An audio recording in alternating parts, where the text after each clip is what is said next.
Bila jin dan setan berkeliaran mencari mangsa? Menurut kajian para ulama, pertama, waktu matahari tengah rembang, matahari terpacak atas kepala. Oh, setan juga suka time-time tu. Yang kedua, di tengah-tengah malam. Yang ketiga, waktu azan dilaungkan. Sebab tu azan dilaungkan, berhati-hati ya. Kalau duduk bilik ayak keluar sat. Kalau tidak, sebelum masuk bilik ayak kena berhati-hati baca doa supaya iblis setan tak boleh nampak kita. Baca doa, dia tak nampak siapa duduk dalam bilik ayak. Waktu berada dalam bilik air, baca doa Allahumma inni a'udzubika minal khubuthi wal khaba'ith. Habis-habis tak ada membaca a'udzubillahi minasyaitonirrajim ke bismillahirrahmanirrahim. Sebelum masuk keluar bilik air juga baca doa ghufranak ataupun alhamdulillahilladzi adhaba 'annil adha wa 'afani. Habis-habis tak tahu alhamdulillah, syukur, selesai dah. Kemudian ketika memasuki rumah-rumah atau bilik-bilik yang sudah lama ditinggalkan, jagalah kalau pergi beli rumah baru, sebelum dia nak buat rumah tu dia duduk tinggal berapa lama, mana ada orang. Kadang-kadang 7-8 bulan buat rumah, yang jenis terbengkalai pula setahun 2 tahun duduk tak ada siapa dalam rumah tu. Rumah-rumah kosong, kadang-kadang banglo-banglo, rumah-rumah kosong, tak kira kat mana-mana pun. Lebih-lebih lagi jenis rumah terpencil, lebih-lebih lagi jenis rumah tinggi-tinggi. Bahaya, berhati-hati, setan juga suka. Kemudian jadi kena buat macam mana ustaz? Masuk dalam bilik baca ayat kursi. Sebelum nak masuk apa-apa, nak masuk beg-beg, nak pergi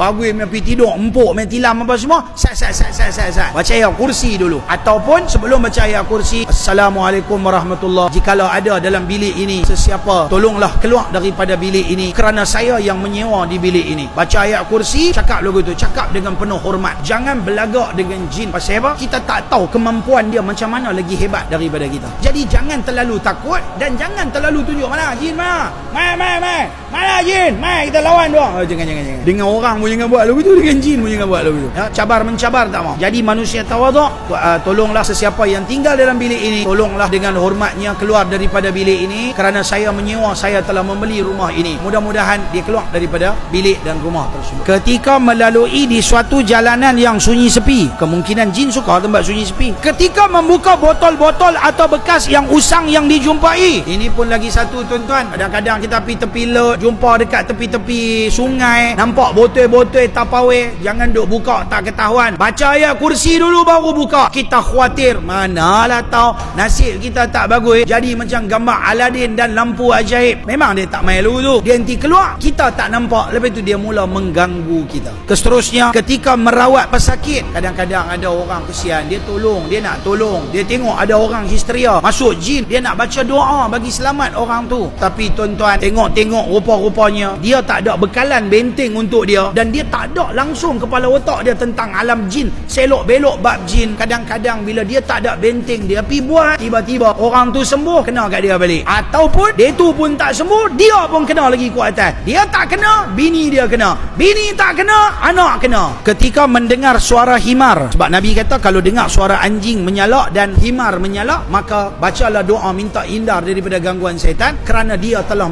nampak sesuatu. Ketika sedang melakukan hubungan suami isteri, ialah ketika tu setan-setan juga suka, maka berhati-hati tipu daya daripada setan. Bagus punya telanjang, lepas tu ambil gambar selfie. Tak apa, ni kita doa aja suami isteri, orang semua tak tahu. Tahu-tahu macam mana ke PTP kedai handphone, pergi bagi apik tu duk repair. Kita ingat apik tu tak buka. Contohlah, saya kata contoh, tak tuduh pun. Member duk repair satu macam yang tekan, oh ada file keluarga, buka-buka. Allah, cepat-cepat forward ambil dekat dia. Allah, malu habis. Janganlah tuan-tuan, benda-benda lagu tu janganlah. Seterusnya, ketika bersangatan marah, bertengkar atau memutuskan silaturahim. Ketika marah, kita tak boleh kontrol marah, kita akan dikontrol oleh iblis setan. Sebab tu Nabi kata bila marah buat apa? Duduk. Kalau duduk tak boleh hilang marah, buat apa? Tidur. Kalau tidur tak boleh marah juga, ambil wuduk. Tak boleh juga. Bacalah apa-apa doa boleh bagi hilang, ataupun pergi semayang. Semayang 2 rakaat sunat hajat ke apa, minta Allah bagi hilang marah. Tak boleh juga. Pergi keluar tang ni, hang marah tang ni kan, rumah hang kan, lari keluar siap duduk di luar bagi tenang-tenang sikit lagi baru balik mai. Islam ajak ambil lagu tu, nak bagi hilang sifat marah yang tak kena tempat. Seterusnya, ketika hendak tidur waktu malam, baca 3 qul. Dan hadis sahih Bukhari, Nabi ketika nak tidur, Nabi baca, buat tapak tangan macam ni, baca 3 qul.